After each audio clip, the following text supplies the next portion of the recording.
Listen, maybe one day we'll capture a fighting machine, eh? Chapter 6. The Surrey Corridor. The four get to the Surrey Corridor, which is a big kind of blockade thing in authoritarian London, or outside it before you get there, and they're checking individual cars, and they check each individual person in the car, like bring them in for inspection or like questioning, and like Cook gets out straight away, but like when Miss Elphinston goes in, they find out she's a feminist. She's a suffragette, in fact, and it says a member of the Women's Social and Political Union, and apparently that's a crime in Britain in this world based. Apparently she gets off scot-free because she hasn't participated in any of the crimes of her collectivist political movement, such as the assassination of the Prime Minister at a heat ray victims memorial, and apparently there's lots of bombings and assaults they do as well.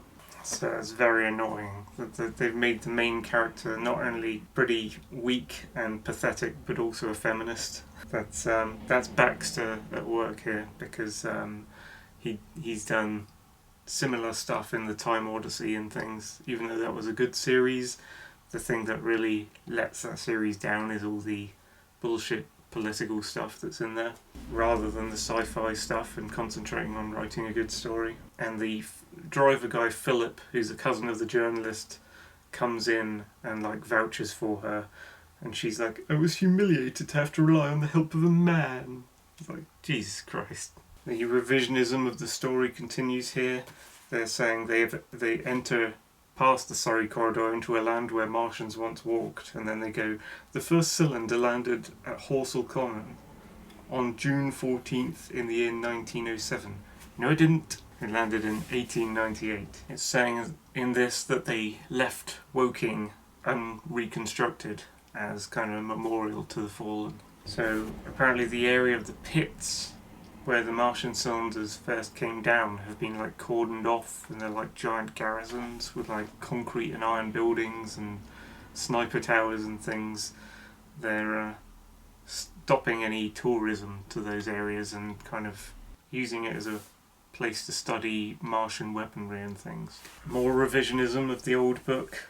They've had the artilleryman here, or should I say Cook, as I don't think I'm going to canonically refer to any of these characters as their real counterparts in the first book. They've had him say that Jenkins got how the heat ray works, or what the heat ray is, wrong in The War of the Worlds, and that they know the truth, and it's not what it was described as in War of the Worlds, as like a beam of heat in non-conductive chamber shot out at people.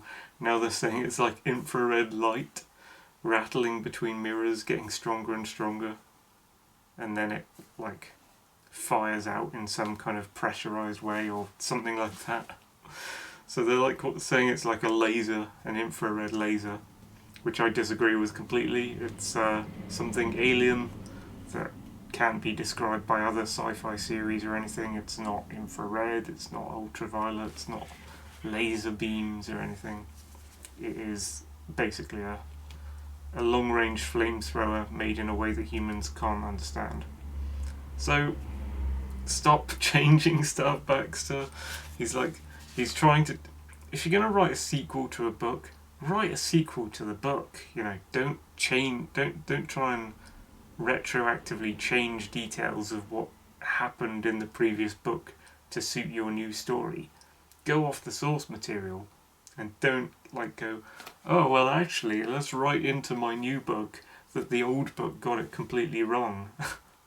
He does that over and over and over again. It's bloody annoying. Now they're saying the big parabolic mirror that whizzes round that's part of the heat ray, they're saying it's only used for sighting, like a periscope, which again is wrong. It's part of the heat ray.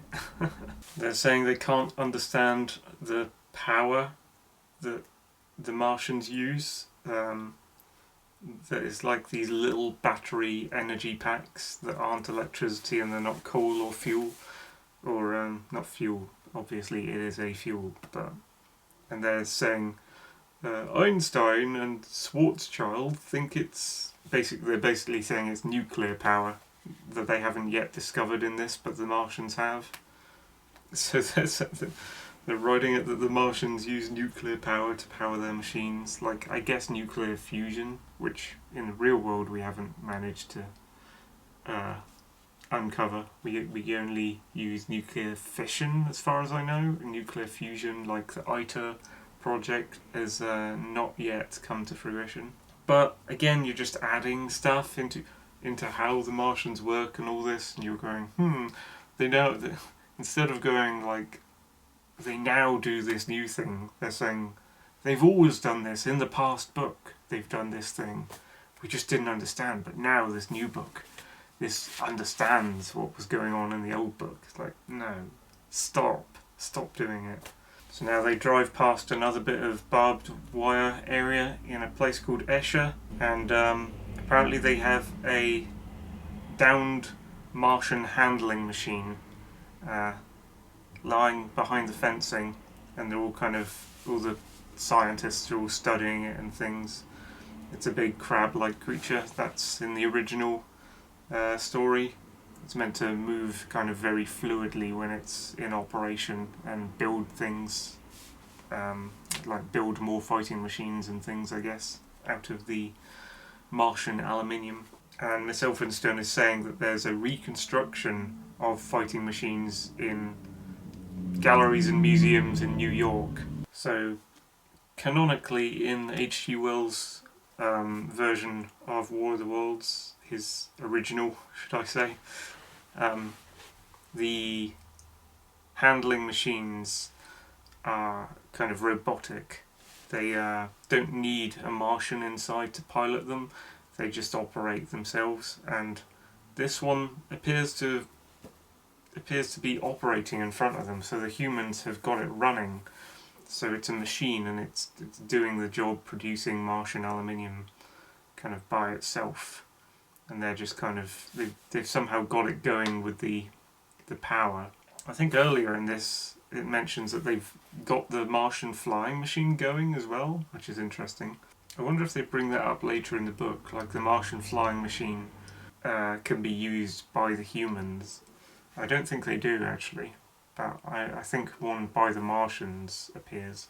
And it's saying here that under supervision of armed guards, a bunch of slaves, like a bunch of prisoners or slave humans, are helping the handling machine, like feeding it the raw materials it needs to produce its operation that it's doing. So Philip's like, oh, this is my family's business, dealing with this Martian aluminium smelter, because obviously I think he's got the Bentley car that's built out of Martian aluminium, so he's involved in making things out of the new Martian, out of the captured Martian handling machine.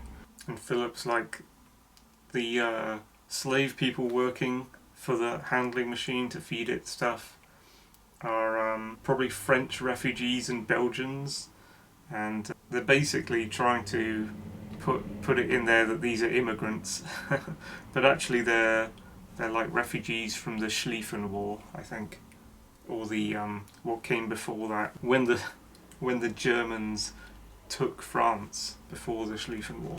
And then Miss Elphinstone's saying to Philip, is this a concentration camp? So they're saying the 6th cylinder to fall fell at Wimbledon, and they've built a giant concrete hangar thing around it. And they're saying this area has now been flooded because the Martians' redweed got into the Thames and recoursed all the water, so it couldn't get through its normal route down the Thames. Just kind of flooded the area. And so they've got more of these kind of slaves. They're working in paddy fields under armed police. It's like English Vietnam or something. I'm reading chapter 7, in London. Right at the start here, they say they're arriving in London, and Philip is reminding Miss Elphinstone to go to the police headquarters to prove she was no anarchist. No, you're not an anarchist at all, you're a communist. They're as far from anarchist as you can possibly get. That's pretty sad that the main character of this book is like a suffragette feminist. It's like, Jesus fucking Christ. It kind of makes me, on the second reading, it kind of makes me dislike this book even more, because I'm just seeing all the stuff that Stephen Baxter's inserted, trying to be political and make this about feminism and socialism. But there are some good bits in the book, and I'll call out the good bits when we arrive at them, but that certainly isn't a good thing about the book, aside from the other thing that's ruining the book, which is all the revisionism and messing up with the time scales and things. This is another thing that's wrong with the book. They're walking through Waterloo Station, and it's been rebuilt by the Prime Minister Marvin, and Miss Elphinston's going, why? There's no war damage from the Martians on Waterloo Station in particular. Why are you rebuilding that? And they say Marvin's looking at the Martians re-engineering their planet and seeing that he should re-engineer Britain to provide greater war infrastructure to get troops and trains and ships back and forth through the country faster, just in case of another Martian invasion. So they've already been preparing for another Martian war in this book.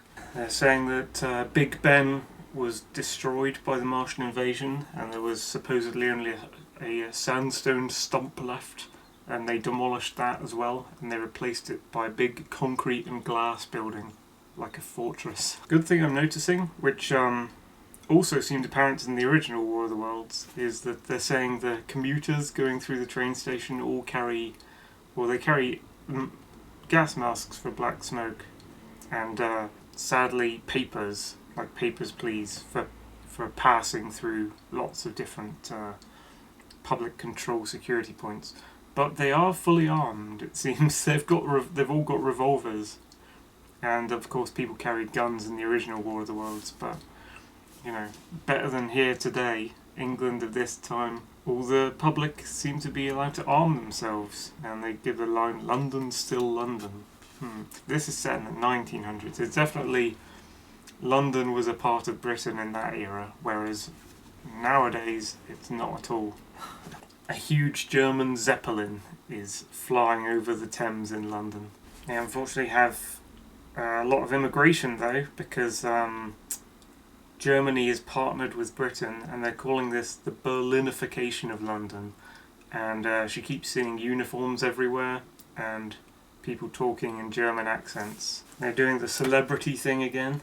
They're doing a good little kind of description thing of walking through London and the things that Miss Elphinston sees on her walk through.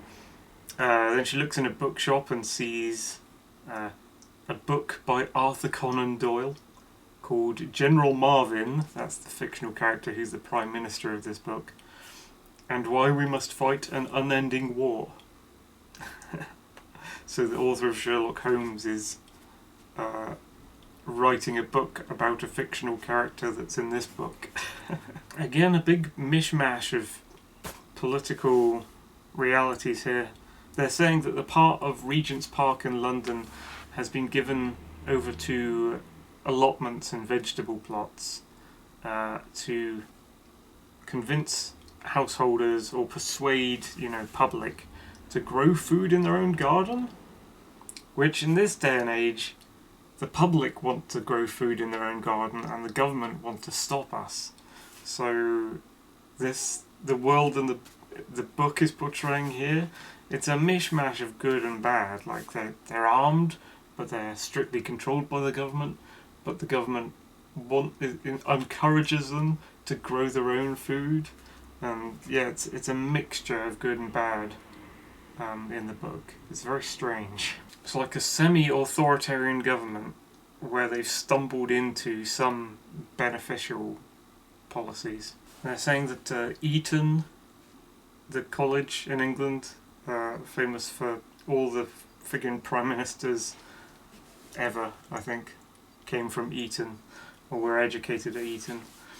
It says here it's like a soldier making factory, and for the younger kids the school system for training young boys and girls is teaching them with playtime and at school doing work how to like bind wounds and dig trenches. So it's like the entire culture has kind of become geared to fighting the Martian invasion, even the training of the kids for the future, I guess. So they say that Philip and Miss Elphinston climb the hill of Primrose Hill in London, which used to overlook the giant Martian pit in London where the seventh cylinder supposedly fell. And so they're looking down into that, the remains of what that pit was. It's been fenced off to public, like the previous cylinder pits that they'd seen. The humans have left a Martian fighting machine, the actual shell, standing in the pit as kind of a memorial thing.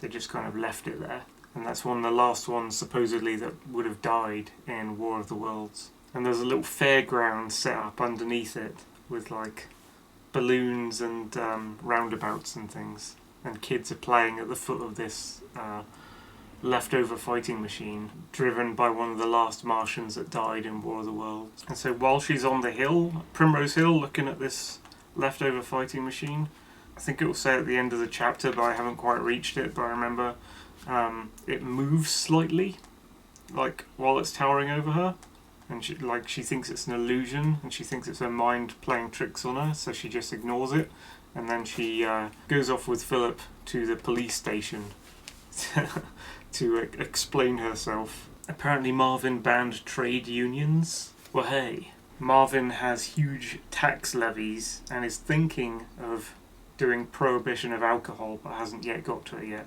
Bad. Marvin's banned all sports except cricket because he considers that manly. The Germans have reintroduced wild boar to the English countryside so they can go hunting. They have a moment where Miss Elphinston goes kind of old-style clubbing. She goes out for a night out on the town to a place that's like upper-class bar, and there's loads of dumb things around. There's a dumb waiter. I'm not 100% sure what a dumb waiter is. I thought it was those elevator things you get in hotels that come up and down between the floors with food and stuff, like mini elevators. But apparently not. It's like some kind of machine that someone's wheeling around the restaurant, and it's using Martian technology, so it's got the tentacles of a handling machine on a small scale, but they use to mix drinks and pour wine and stuff.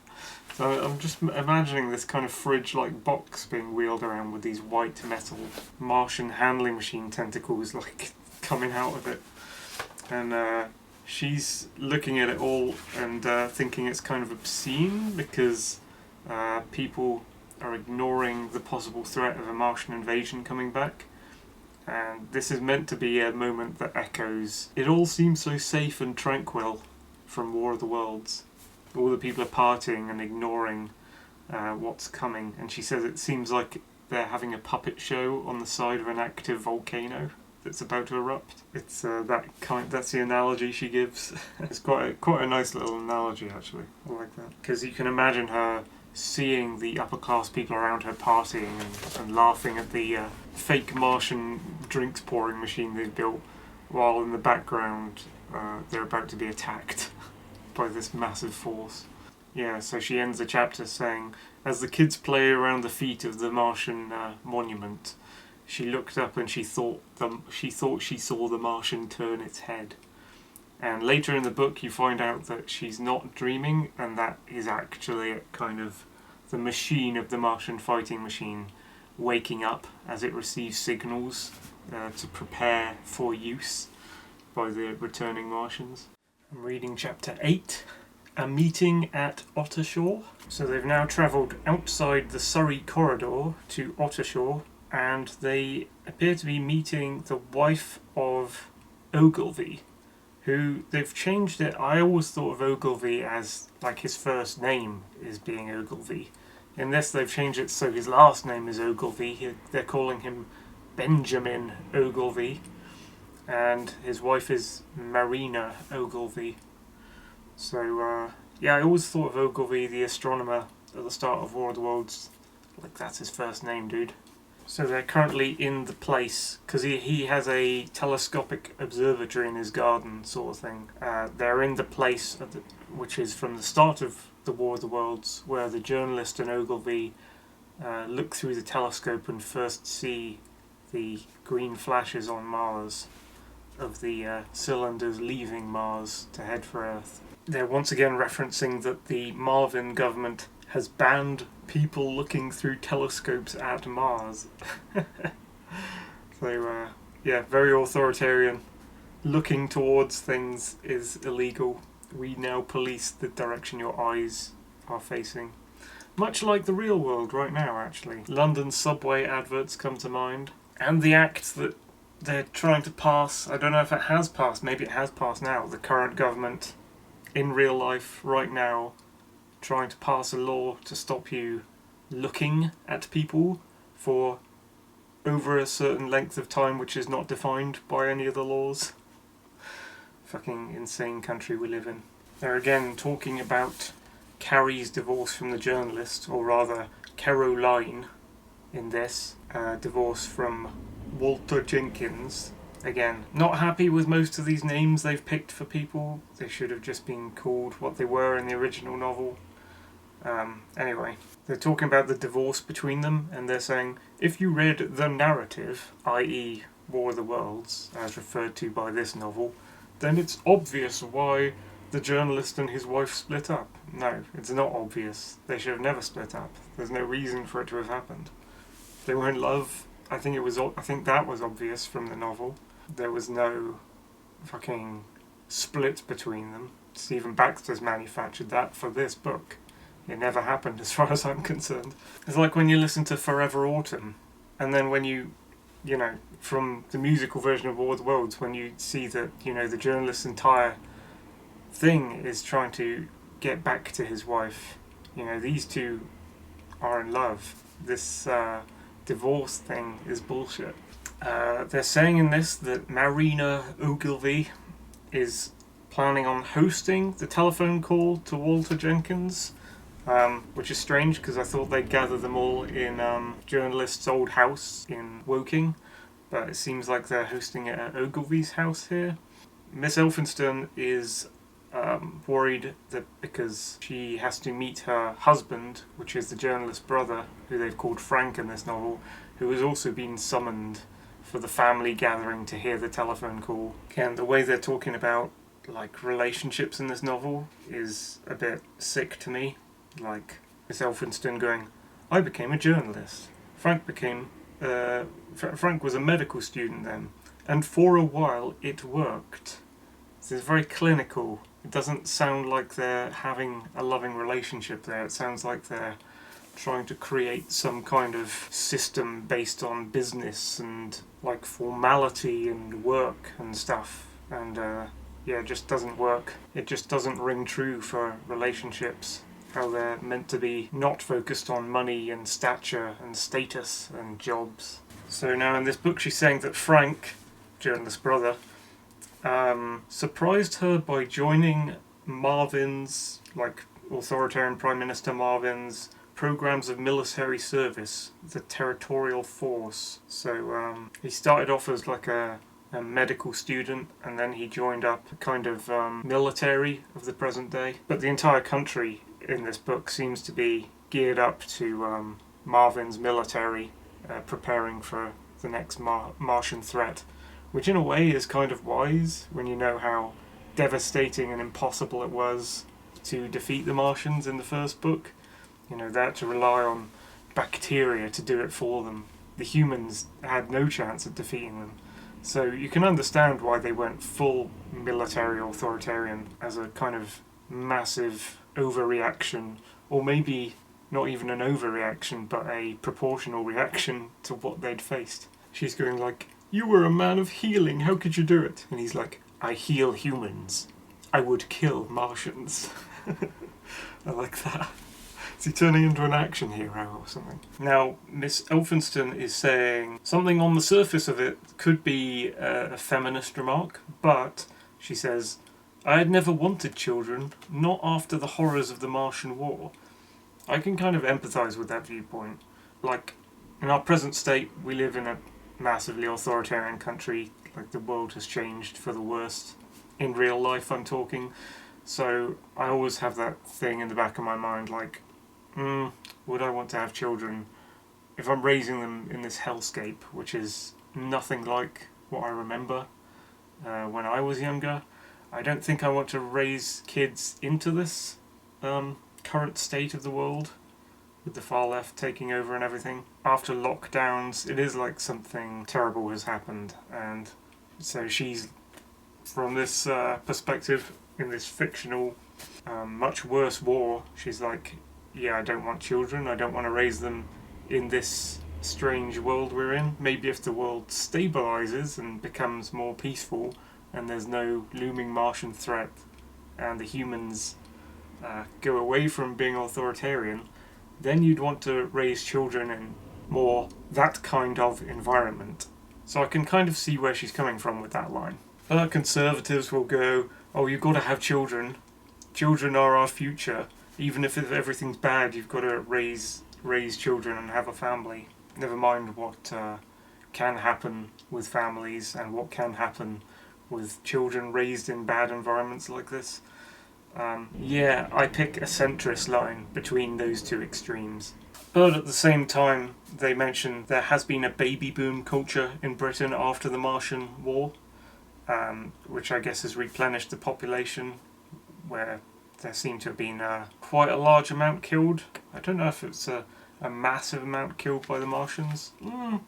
Probably quite a fair amount were killed by the Martians. But they're saying that most of the population don't share their kind of child-free attitude, and that Eric Eden also didn't marry and have kids. So they're all gathered in Ogilvy's observatory around the electric bulb, waiting for the call. So it's a bit of a callback to the previous War of the Worlds, which in a way I kind of like.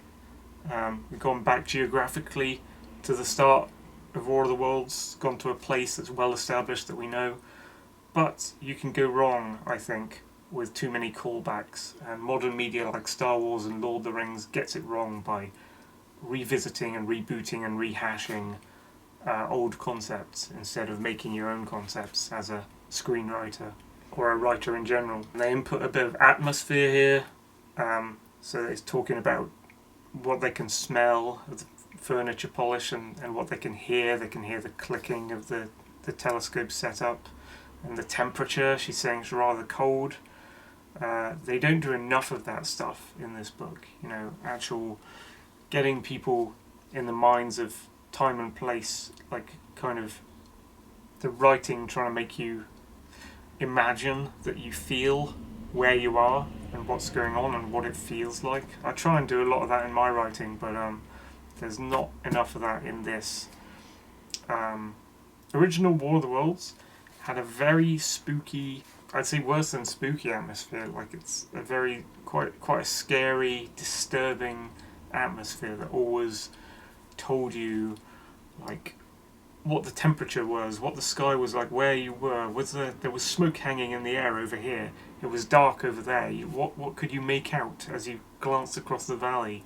All these kind of sense-based things, and that kind of added to the fear factor. And there's a fantastic sense of geography as well in original War of the Worlds, which this gets to an extent. It does march around and name geographical places that you're moving between across England and across the world, but it just doesn't keep that spookiness and that sense of scene setting, like making the reader feel like they're there. Reading chapter 9 now. A call from Germany. So the telephone rings. So they're all gathered in the observatory, and the artilleryman, Bert Cook, has rigged up a loudspeaker to the phone, and who's there? Miss Elphinston is there. Ogilvy's wife is there. The artilleryman's there. Eric Eden the military man is there. Philip is there. I think the cousin or the brother of the journalist. I think Frank is there, the brother of the journalist. Carrie, who is called Caroline in this, the journalist's wife, is there. I'm not sure who else is there at the moment. So they've assembled quite a few people there, new characters and old characters. The journalist, who is Walter Jenkins in this, has called them. Journalist has broken out of the mental institution. Then he's been talking with Sigmund Freud. Is it Sigmund Freud or is it the other Freud? God, I can never remember.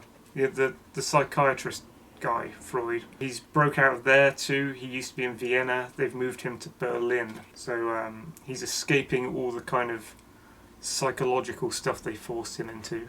He's saying that he's been let into a bunker in Berlin. And there's lots of famous people and leaders, like elites. So the Kaiser and the American president, they've all run off into underground bunkers. So the public don't really know what the fuck's going on, clearly. But all the elites know, and they've all just like, they've all just like panicked and evacuated to underground bunkers because they must know the Martians are coming.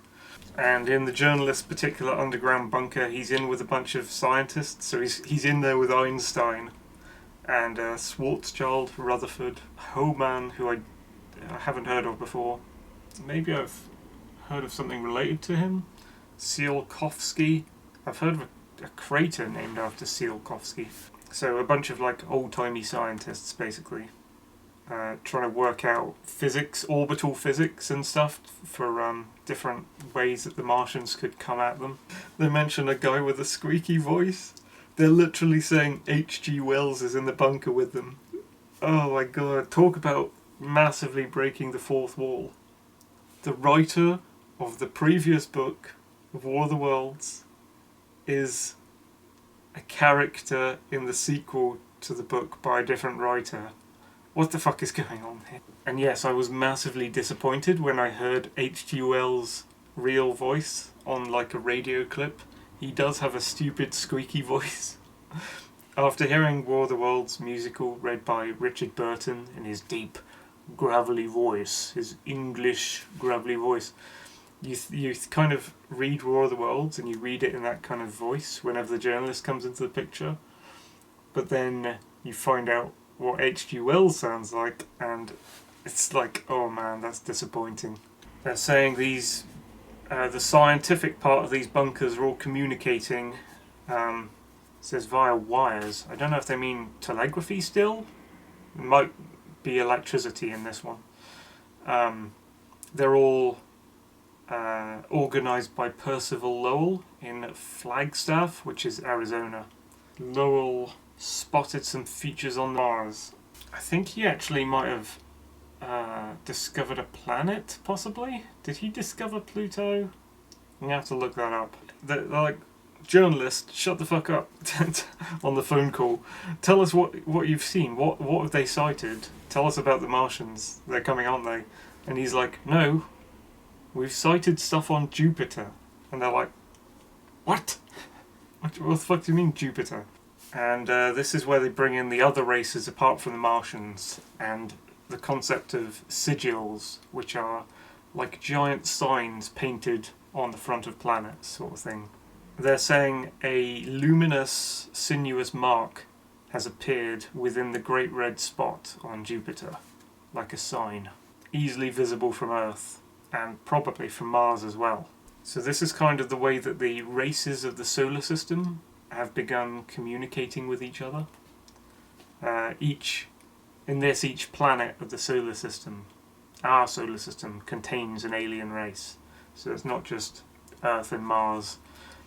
There are like other ones on like Mercury and Venus and Jupiter and Saturn and probably every planet, you know. So they're actually saying that the sigil observed on Mars and Venus were the Martian sigil. They were identical to each other. They're trying to say that the Martians conquered Venus before they conquered Earth, and they were trying to use features on Earth to create a sigil on Earth as well, like to communicate to other planets that Earth had been captured. That was what they were creating. I think it was being created by the landing spots of the cylinders around London. They were trying to create a shape in the ground after they'd conquered the humans, but they obviously died before they could finish it. They're saying the Jovian symbol, Jovian meaning anything from Jupiter, so the Jupiter symbol is a near perfect circle, and it's a different sign from the ones the Martians had been using. So it's a different race that's communicating with the Martians. They're bringing up something called the nebula hypothesis, which I'm unfamiliar with. I don't know if that's a real life term. But they are saying this kind of migration between the worlds of a solar system is necessity for life to survive. That might be a call back to... So I think the further away from the sun you have dying worlds. Mars is referred to as kind of a dead world in real life. Like, once upon a time in its history, it could have been green like Earth. It could have even had civilizations on it. But it's an older world and it's died and it's cold. I think it's lost its... it might have lost its magnetosphere. Is that right? Earth is obviously presently in the habitable zone. Like inhabited. They say that Venus is a planet that's greenhouse gases have got it out of control, but that's more of an environmentalist propaganda standpoint. The hypothesis that says Mars is an old dead world and that Earth is a present, vibrant, flourishing world is saying that Venus and Mercury are like future to-be worlds kind of thing. Like in the future, Venus could be a green world. In the far, far future, Mercury could be a green world. Although it's kind of difficult because it's right up next to the sun. So they're mainly focused on Venus, Earth and Mars. So they do explain it a little bit in this. They're saying that as the sun ages, it's cooling year by year. So they're not thinking of the sun... I think in our real world terms, don't we think sometimes more of the sun is building up to a supernova very, very slowly? I don't know if that entails cooling before it happens or if it is a build-up to hotter and larger to the point where it eats. This is a different hypothesis where the sun grows and its orbit eats the planets as it gets bigger and bigger. So it eats Mercury first, then it eats Venus, then it eats the Earth, then it eats Mars. It probably wouldn't expand to the fringes of Jupiter. It would at that point like go supernova and blast off all the tenuous bits of hot gas it was holding on to. But in this one they're saying the Earth is getting colder over time. It's kind of adding more to the kind of alternate universe steampunkness of this universe by saying that. They could also put in like little details like the dinosaurs weren't killed by a meteorite. People think it was one of the other theories because if you don't know, there's lots of different theories about how the dinosaurs died out, and it just so happens that at the moment a lot more scientists believe it was the meteorite crashing into that place, Yucatan Peninsula. Yeah, I was going to say near Mexico. I don't know what's nearer, Mexico or Panama, but down below Mexico you've got that little strip and there's this little square bit there which is Yucatan Peninsula, and there's like you can kind of uncover the crater of a massive meteorite, and that's meant to be the one that people think killed the dinosaurs. But when I was young, we hadn't like favoured a theory of how the dinosaurs died. There was other things like, I think there's like dust blotting out the sun. There was the Earth getting too hot. There was the Earth getting too cold. There was lots of different theories as to how they died. They're describing it as an ice age without end on Mars, which is why the Martians sought out new habitable worlds nearer the sun. And they're saying that it could happen to Earth in this novel's theory of what's going on. So the Earth could go through an ice age without end, and they'd have to attack Venus and move into Venus, basically, to escape it, to get closer to the sun. Another good line: "Wither mankind, a mature but doomed civilization must reach out to the younger worlds for room to live." And they say here too that the move to Venus is a goal for both the Martians and the humans. And then they're all his family members are rushing him in the telephone call, so he speeds up and goes, "Yeah, okay, this stuff is happening on Jupiter, but they are launching from Mars now as well." So the Martians have begun heading towards Earth, but there's a wider context which he's trying to explain, but his family are too impatient to listen to it. See, there are interesting things in this that Baxter is writing, but then he just messes with it quite frequently. So all that chapter was really interesting so far. They're talking about, the nebula hypothesis, and there's a wider context to the war, and there's a wider context to different factions out in space and different factions on Earth now. And then he kind of ruins it by going, "Oh, the journalist, Walter, he did this. He divorced his wife. He, didn't go in a straight line to meet his wife. He dallied around and went to London instead." It's like misunderstanding the events of War of the Worlds while also trying to build an interesting thing on top of it. It's kind of strange. He gets a certain amount of things right, but then he ruins a certain amount of other things by politics for one thing, revisioning the fictional history for another thing, and misinterpreting things in the original novel and then trying to make that canonical with this novel. So that's kind of annoying. There's good stuff in it, but it gets ruined by the bad stuff. He's saying it was difficult to call them with this information, to get the secrets out of the bunkers to his family. He might not have been able to get in touch with them at all, and as a result, this information of the Martians starting their attack is late, and the firing started a while ago of the great cylinder cannons from Mars that launched their spacecraft, and as a result, the landings on Earth are very close, and the public have not been kept informed of this, so it's going to be a surprise to most of the public, let alone this small gathering of his friends and family in a room. Journalists also saying that in the first book they had one cannon, which is the launching mechanism for their spacecraft. Now they have 10 cannons, so they're launching tons more cylinders than were seen in the first book, and the point of that is not to have more Martians in the same place around Woking and London. The point of that is obviously to spread them around the world to attack all different countries all at once. Same amount of Martians in each country rather than just England. And obviously the seat of power that the Martians saw of Earth in the first book would have been London. In this book the seat of power would probably be Berlin, considering the massive Schlieffen Wall thing that's going on. So another kind of theory, or as the leftists would call it today, conspiracy theory, that has been created into a reality in War of the Worlds, in the original book in fact, as well as in this book, is that there are canals on Mars, and that's what the Martians are using to move things around.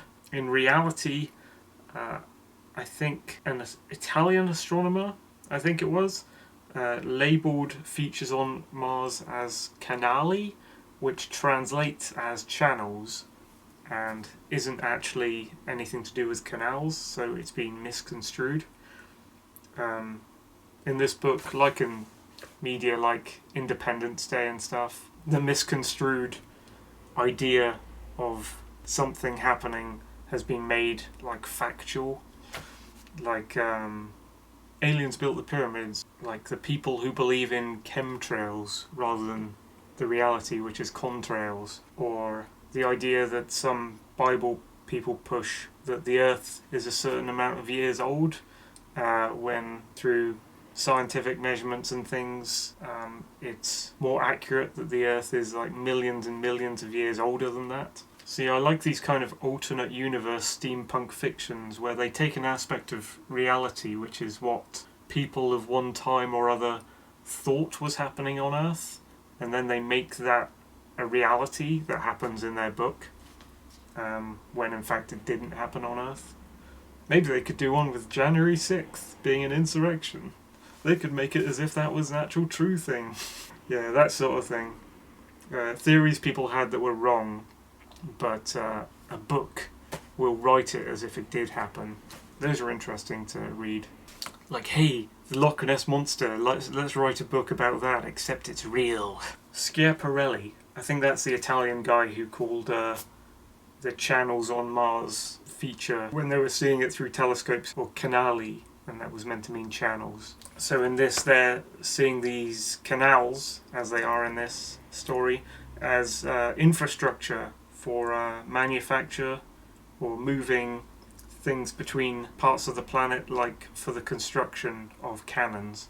Which, when you hear cannons in terms of the Martians, you've got to think takeoff gantry for the space shuttle or something. Although, it'd be an interesting way to get around, you know. In Sonic the Hedgehog, you get to become a cannonball in one level. You get to fire yourself out with cannons. Just imagine if we had a transport system. This would be an idea for a different sci-fi story if you were to write it. What if our transport system is not roads or planes or anything? What if we fire ourselves out of pods across the land? What if humans made this kind of thing, like a cannon that fires cylinders, just to get around the country? Like, our travel method is you have this car-like pod which you angle your artillery gun, and you're firing not a weapon but yourself out of this cannon, flies through the air, and you get the arc and the landing of the projectile exactly right for it to be caught by something like a net or like a receiver cannon at your destination. So you're like, hey, one day I want to go to London. So you get in your cannon in your local town, get in a car pod there, fires you out across the sky in a great big arc, which I suppose would be calculated in the same way as aircraft in real life have air corridors. You calculate the trajectory of each of these pods so none of them are hitting each other, and then they're like received at the destination. That's kind of how the Martians are moving around in their giant vehicles. And the same way, it's interesting how the Martians get around on the gigantic tripods, like these huge raised shells, and they can just walk over like quite large features in the terrain of Earth as if they're small, like trees and stuff. And that's kind of a fast way of getting around if nothing can really impede you because you're so high above it all. But you are kind of walking like a man, but just on a larger scale. Eric Eden's chiming in and saying it's pretty unfavourable for the Martians to think of doing another invasion after the bacteria fucked them over, and the atmospheric pressure and the gravity was completely against them. They failed the first time, why would they do it again? But then journalists like, no, that was just a scouting mission, kind of like Columbus arriving in the Americas. So they're going to come back. They were just testing things out. That was not like a war. Maybe it was just like checking things out over there on Earth.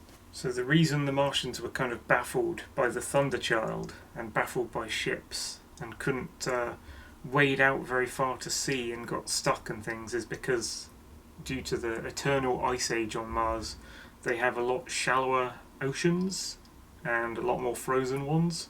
So they tried to wade out to sea, and their machines weren't built for it. They couldn't really understand that Earth was covered in oceans that got quite deep.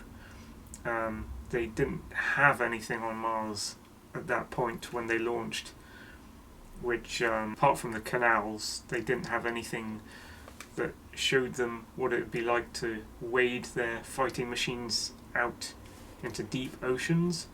But due to the scouting mission and their conflict, losing some fighting machines to the Thunderchild, they've probably rethought their tactics based on what they learnt.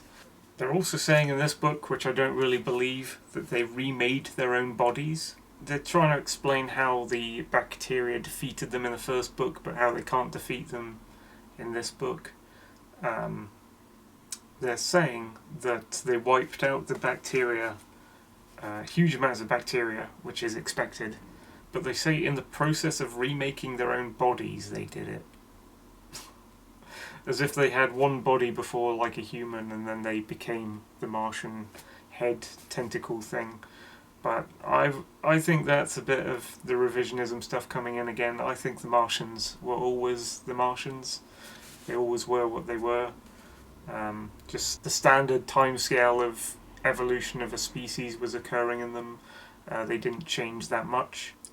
Didn't rebuild their own bodies, I don't think. But this book is insinuating that they did, and that they'd forgot the bacteria because they wiped them out so long ago. That's expected. That's what I believe happened.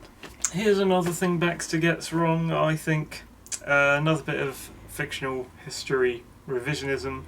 He's saying, the Martians all did complex tasks without a word being spoken. It's evidence of some kind of telepathy. No. I'm not going Independence Day with this. I don't believe that the Martians had telepathy to communicate. In the first book, it's quite obvious that they're all communicating via sound, and especially in the musical, a big part of the musical is all the different kind of hoots and sounds they make to each other. There's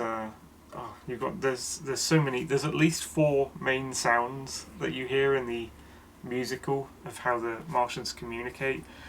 I think they do speak to each other. I think they communicate via the hoots and sounds that they make. But this book is trying to make it out that they have a direct mind-to-mind telepathic link, which, sorry, I'm not buying that. It also changes the character of the Martians in general. Like, if a mind can see what another mind is thinking at all times, if all the people in your little tribe all know what each other's thinking and can all read thoughts and things, then there's just straight out homogeneity between all the people in that tribe. It's kind of like a communist society in a way.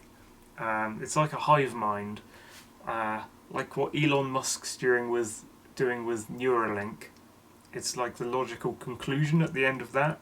If you expose the contents of your brain to a computer or the internet or even other people's brains, if there's no sanctuary for the brain, no privacy, no frontier of privacy left, if all brains can see into the brains of other people what they're thinking at any time, then everything just becomes one amorphous blob. Everything's just homogeneous.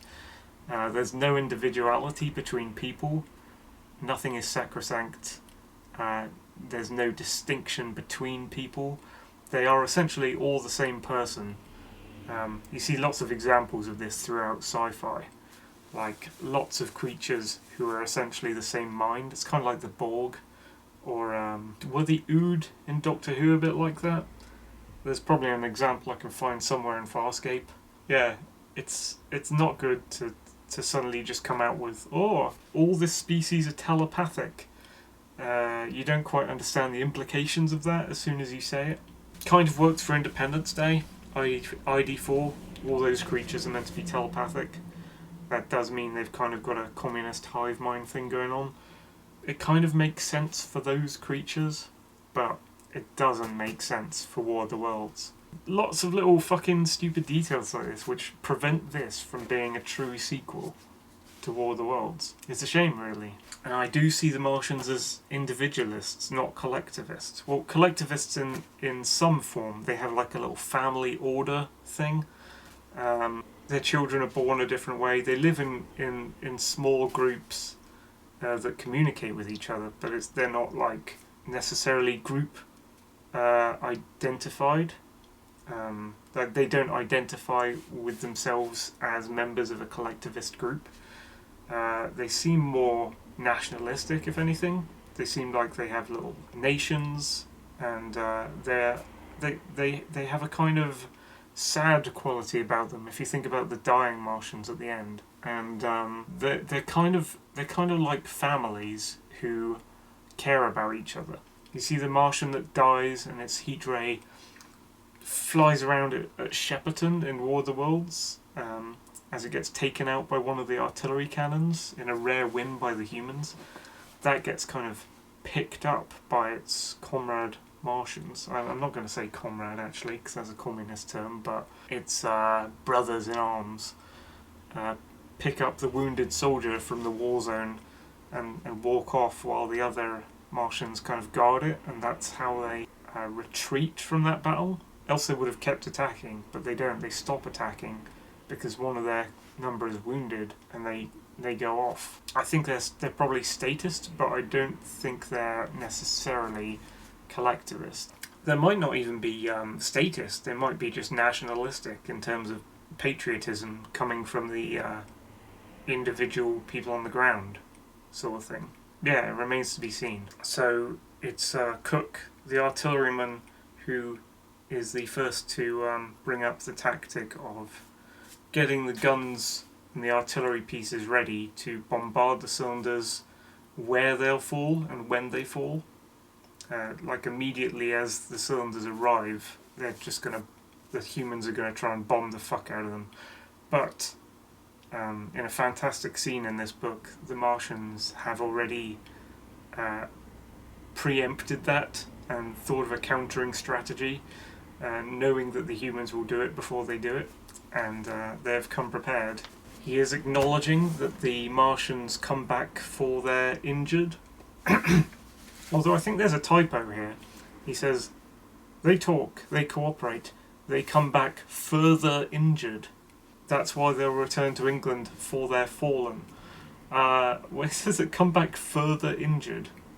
Is that correct? Or is that a typo and he speed typed for their injured and somehow accidentally typed further? I don't know. And apparently there's a pickled specimen of a Martian in the Natural History Museum, and so the Martians are going to come back not just around the world but also to England to try and bury their dead, I guess, and save their old machines that they left behind, if there are any, and that they might see that that history museum artifact, which is just one of their fallen brethren, just like stuffed, and they might think that's something disturbing and like be very angry at the humans for doing it. They might not be able to understand why the humans would do such a thing. It might be like finding a decapitated head on a pike in medieval times or something. So they're all kind of digesting the information from the telephone call now, and Eric's like, I think I'll go back to my barracks and be with the soldiers. And I guess Frank's got that idea too.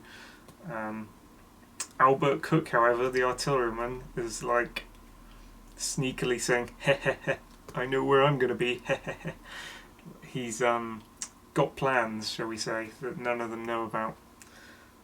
Always thinking, well, I would say one step ahead of the Martians, but he can't think one step ahead of them because they're hyper intelligent, but he knows how to deal with them because he's thinking ahead of the other humans, shall we say. Reading chapter 10, To Stanmore and London. The journalist makes one more brief call to them, confirms the date of the landing as being midnight on March the 29th, London time. So that's in 4 days' time from when they're having this meeting. So she's decided to meet the girl Alice, who the two women in War of the Worlds who escaped with the journalist's brother, now Frank.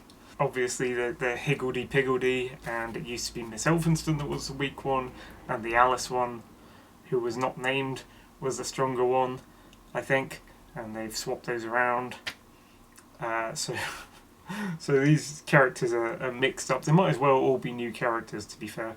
She's going to meet the other woman who she supposedly travelled through the countryside with in War of the Worlds. Apparently, Miss Elphinston's reason for moving off to live in America was to escape the dependency of her sister-in-law. Just escape her, basically. So the family meeting is all split apart to go their different ways.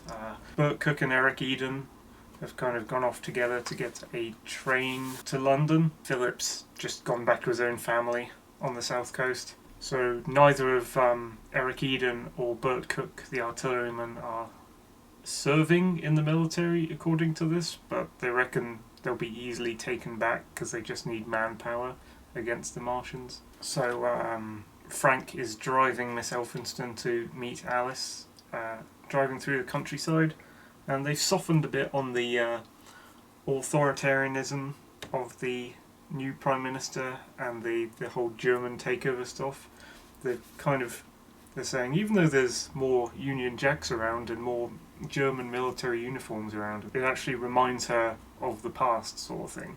So they're kind of softening it and trying to make it slightly more human and relatable just before the Martian strike, I think. Maybe the writer, Baxter, thought he was going a bit too far with that, and thought he'd be able to bring it back in later.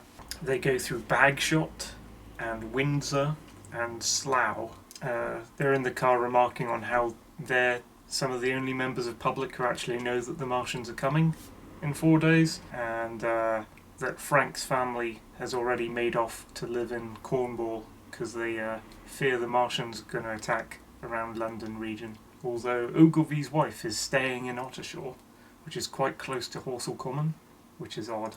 They reckon that the Prime Minister Marvin will make his announcement to the public, and then it will be just utter chaos, a bit like what it was in the first War of the Worlds, where the flight out of London was just insane, and there was hordes of people just treading on each other and slamming into each other and killing each other, trying to get away from the Martians. He's saying he'll stay in London just to get his maidservant bundled out in a train to Wales, and then I don't know if he's joining up with the military or not. Yes, he's going to a barracks. He's going to join up to the military to fight the Martians. I guess he's a kind of war medic now. She arrives in Stanmore and Frank leaves her, and Alice is out of the house for a few days on like boat trips or something. So she just stays in the house there. She's wondering whether she should stay where the war's going to break out in London or just escape back to America again. But then next lunchtime, Marvin announces that the Martians are coming. So all hell's about to break loose. There's megaphones and like armoured loudhailer vans driving around the town. They're saying the Martians are aimed at central England. The armies have been mobilised, and so she decides in her capacity as a journalist that she's going to go to London and cover the war or document the war like the previous journalist. And then before she leaves for London, the journalist's brother Frank, her ex-husband, gives him another call, and apparently something's going to happen to him, but he keeps a detailed diary, so we might hear a chapter from his perspective, kind of like we did in War of the Worlds. Give me a handful of men, we'll start all over again.